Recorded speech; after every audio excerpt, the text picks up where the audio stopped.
Subscribe now. Press the bell icon. Never miss an update.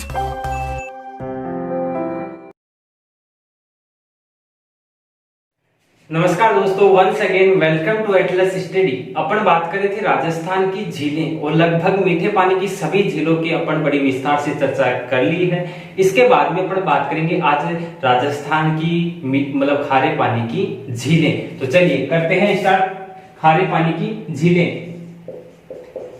देखो दोस्तों, राजस्थान में खारे पानी की झीलें हैं, उनका निर्माण कैसे हुआ और किस क्षेत्र में यह लगभग मतलब ज्यादातर किस क्षेत्र में पाई जाती हैं, तो अपन बड़ी विस्तार से चर्चा करेंगे। वीडियो के अंत तक बने रहिए।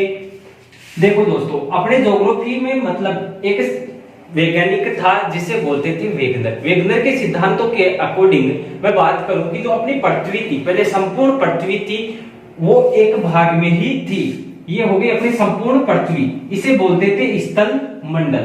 ठीक है, स्थल मंडल।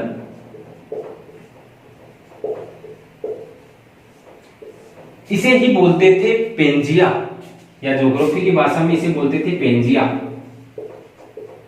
ठीक है, इसके चारों तरफ जल क्षेत्र था, मतलब जलमग्न क्षेत्र था, उसे बोलते थे पेंथालासा।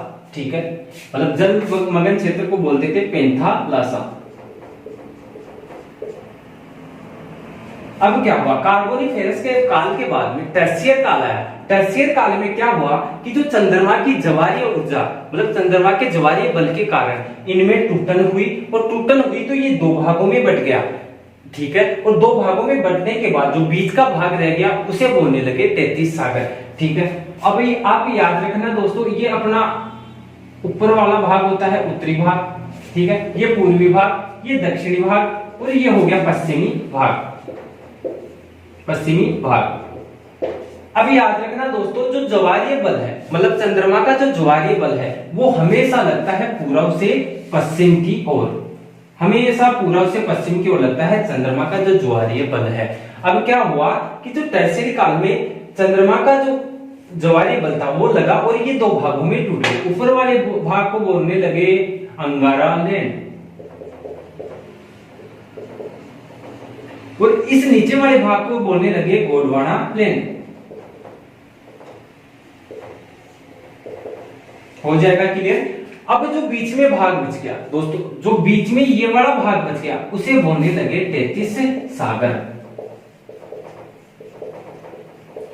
और जितने भी जो खारे पानी की झीलें हैं दोस्तों, वो इसी 33 सागर का अवशेष हैं। बिल्कुल ये खारे पानी का था जिसे बोलने लगे 33 सागर। तीन भागों में बट गया। बड़ी विस्तार से देखना, वेगनर ने क्या बताया कि जो अपनी पृथ्वी थी वो संपूर्ण एक थी, उसके जो बाहरी भाग था वो पेंथालासा कहलाया, और जो ये स्थल मंडल था उसे पेंजिया कहते हैं।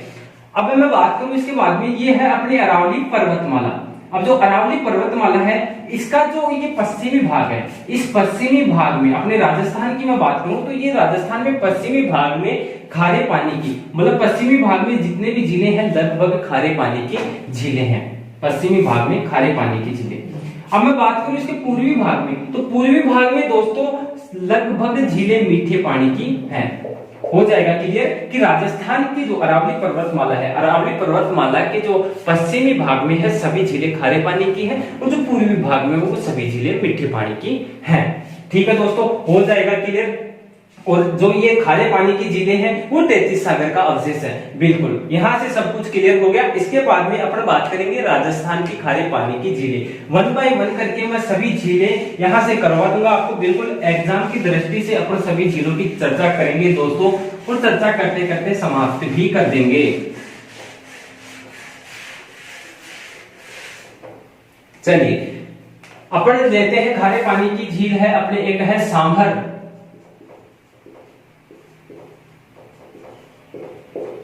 सांभर झील डायग्राम के माध्यम से मैं सब कुछ यहीं पे सांभर झील के बारे में चर्चा कर देंगे। चलिए, ये हो गई अपनी सांभर झील। अब ये दोस्तों सांभर झील है, पड़ती कहां है मोस्टली, कि कहां इसका मोस्टली जो क्षेत्र है वो कहां है। एग्जाम में क्या पूछा जाता है कि सांभर झील है वो कहां पड़ती है, तो दोस्तों ये तो हो गया अपना जयपुर, ये हो गया अपना नागौर, और ये हो गया अपना अजमेर। अब देखो क्वेश्चन क्या है, आपको क्वेश्चन पूछ ले भाई सांबर झील कहाँ पड़ती है, तो आपको बताना है जयपुर। अगर ये तीनों ऑप्शन दे दे और उपयुक्त सभी दे दे तो आपको फिर उपयुक्त सभी करना है। अगर आपको ये तीनों ऑप्शन दे दे, अदर एक ऑप्शन दे दे, तो आपको मोस्टली ही जयपुर ही करना है, ठीक है। या मैं बोल सकता हूँ कि सांबर झील है वो नागौर और अजमेर से घिरी हुई जयपुर में स्थित है, ठीक है। अब देखो दोस्तों, जयपुर में भी कहाँ है, जयपुर में मैं बात करूं तहसील की, तो तहसील है फुलेरा तहसील, फुलेरा तहसील में पड़ती है। अगर यहां से क्वेश्चन पूछ ले कि भाई कौन से जंक्शन के, तो देखना दोस्तों फुलेरा जंक्शन पर, मतलब जयपुर फुलेरा जंक्शन के पास में स्थित है। अब इसके बाद में अपन बात करते हैं कि भाई इसमें नदियां हैं वो कौन कौन सी नदियां आकर गिरती हैं। तो जयपुर से एक नदी निकलती है दोस्तों मनोहरपुर से, जयपुर के मनोहरपुर से एक नदी निकलती है मेंथा, ठीक है। नागौर से एक नदी आती है जिसे बोलते हैं खारी, और अजमेर से एक नदी निकलती है या एक नाला है रूपनगढ़ का नाला।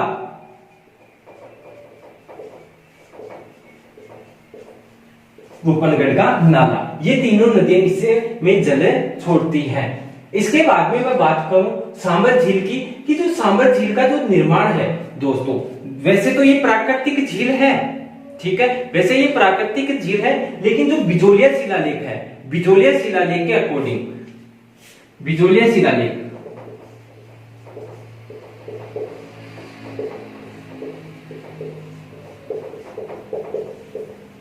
बिजोलिया शिलालेख कहां है, भीलवाड़ा में। बिजोलिया शिलालेख के अकॉर्डिंग यह झील वासुदेव चौहान ने करवाई, मतलब वासुदेव ये मतलब क्षेत्र है सांबर जो चौहानों का क्षेत्र रहा है दोस्तों।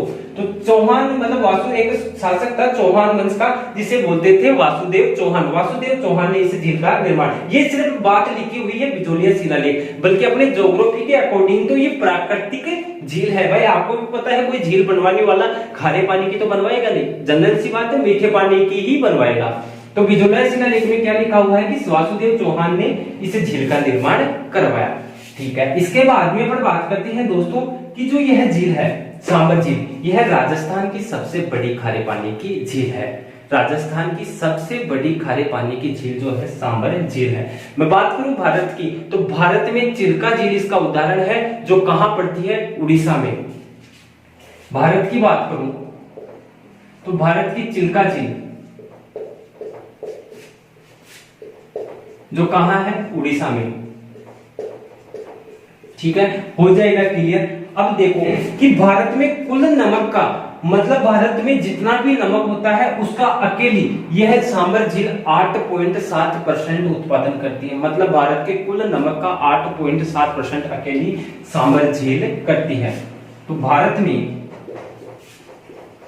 कुल नमक का 8.7% तो अकेले सांबर झील करते हैं। बात करूं मैं राजस्थान के नमक की, मतलब जो राजस्थान में कुल नमक है तो 73% है। राजस्थान में 73% मतलब कुल नमक का राजस्थान में अकेले 73% यह झील इस झील का मतलब इस नमक का उत्पादन करती है दोस्तों। उसके बाद में मैं अपना बात करूं कि जो यह झील है, इस झील के किनारे मतलब शाकंभरी माता का मंदिर है जो चौहानों की कुल देवी है, ठीक है, शाकंभरी माता का मंदिर,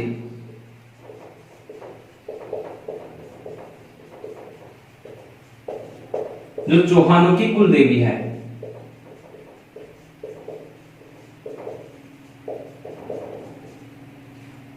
अभी इस झील के किनारे दोस्तों मतलब कौन सी जो कंपनी है या कौन सी साइट है जो कार्यरत है कि नमक उत्पादन का कार्य करती है, तो सांबर साल्ट लिमिटेड कंपनी जो 1960 से मतलब 1960 से सांबर साल्ट जो कंपनी है यहाँ पर जो नमक का मतलब नमक उत्पादन का कार्य कर रही है, सांबर साल्ट लिमिटेड।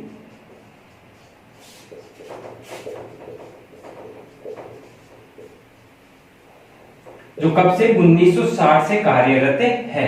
वर्तमान में इसे हिंदुस्तान साल्ट लिमिटेड कहते हैं, जो एक केंद्र सरकार का उपकरण, राज्य सरकार का नहीं है दोस्तों, केंद्र सरकार का उपकरण है।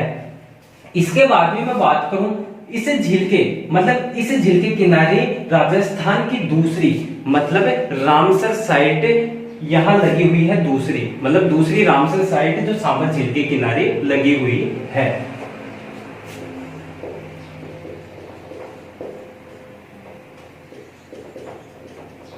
रामसर साइट, ठीक है, हो जाएगा क्लियर। जो कब लगी? 1990 में। अब मैं बात करूं कि जो प्रथम कहां लगी हुई है, अपने केवलादेव जो राष्ट्रीय उद्यान है ना दोस्तों, वहां जो 1983 में प्रथम लगाई गई थी, दूसरी 1990 में, ठीक है, हो जाएगा क्लियर। उसके बाद में अपन बात करें कि मतलब सांभर झील के किनारे 4000 मेगावाट का सौर संयंत्र लगाया जा रहा है, जो कि एशिया का सबसे बड़ा सौर ऊर्जा संयंत्र होगा। 4000 मेगावाट का, मतलब 4000 मेगावाट का सौर संयंत्र लगाया जा रहा है, जो एशिया का सबसे बड़ा संयंत्र होगा। उसके बाद में मैं बात करूं कि इसमें नमक उत्पादन, दोस्तों मैंने बचा रखी थी ये चीज कि सबसे लास्ट में कि मोस्टली क्या चीज है, तो क्यार पद्धति द्वारा, मतलब क्यारियां बनाकर इस झील में नमक का उत्पादन किया जाता है। बड़ी विस्तार से अपने सांभर झील की चर्चा की, बिल्कुल एग्जाम की दृष्टि से एक एक चीज को अपन ने बिल्कुल बारीकी से समझा है दोस्तों। सांभर झील के बारे में समझ में नहीं आ रहा है, आना चाहिए दोस्तों, फिर भी नहीं आ रहा है तो आप वीडियो को रिपीट करके देख लो, ताकि जो भी क्वेश्चन हो लगभग यहीं से पड़ जाएगा। इसके बाद में नेक्स्ट झील की बात करते हैं दोस्तों।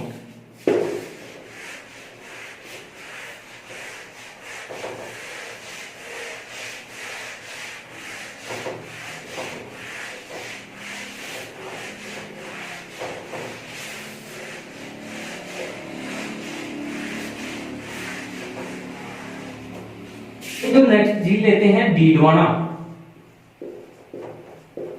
कहां पड़ती है दोस्तों? नागौर में। छोटी सी झील है, ज्यादा मोस्टली इसमें इतने क्वेश्चन पढ़ते नहीं हैं, जो भी मुख्य मुख्य बातें अपन कर लेते हैं। नागौर, अब देखो नागौर में पड़ती है, खारे पानी की झील है। डीडवाना झील का जो नमक है दोस्तों बिल्कुल भी खाने योग्य नहीं है, क्योंकि सोडियम सल्फेट NaCl की मात्रा इसमें अधिकता होती है। इसका जो नमक है खाने योग्य नहीं होता है। देखो इसका जो नमक है खाने योग्य नहीं होता।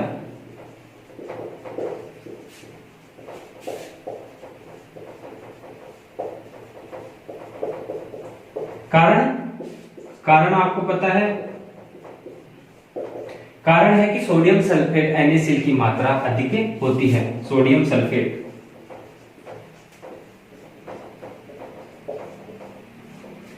सोडियम सल्फेट की अधिकता।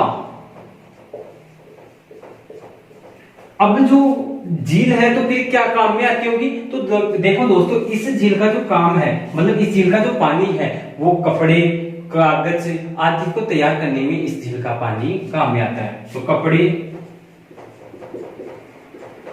कागज उद्योगों में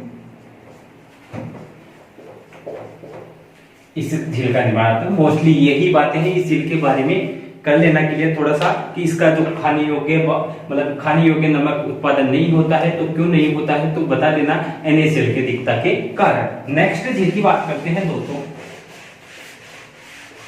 पचभद्रा झील।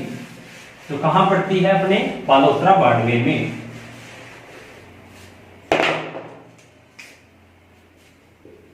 पचभद्रा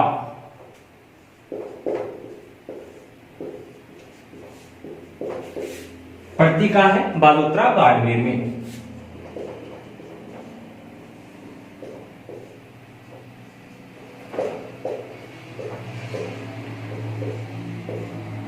अब देखो पचभद्रा झील है, इस झील का जो नमक है सबसे शुद्ध नमक माना जाता है। मतलब पचभद्रा झील से जो नमक प्राप्त होता है वो सबसे शुद्ध होता है।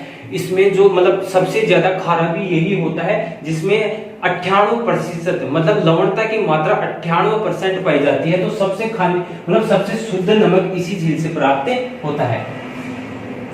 सबसे ज्यादा लवणता वाला नमक इसी झील में पाया जाता है।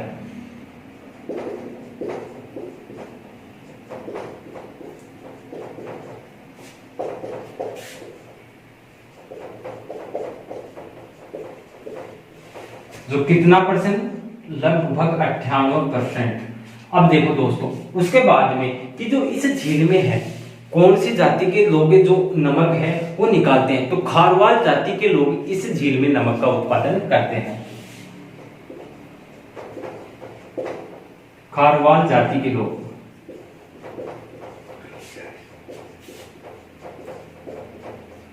और वो भी कौन सी? मोरली झाड़ी के अकॉर्डिंग, मतलब मोरली झाड़ी के अकॉर्डिंग इस मतलब खारवाल जाति के लोग हैं नमक का उत्पादन करते हैं। पूछ लेगा भाई कौन सी झाड़ी के अकॉर्डिंग नमक का उत्पादन करते हैं? खारवाल जाति की, तो मोरली झाड़ी आप आंसर कर देना।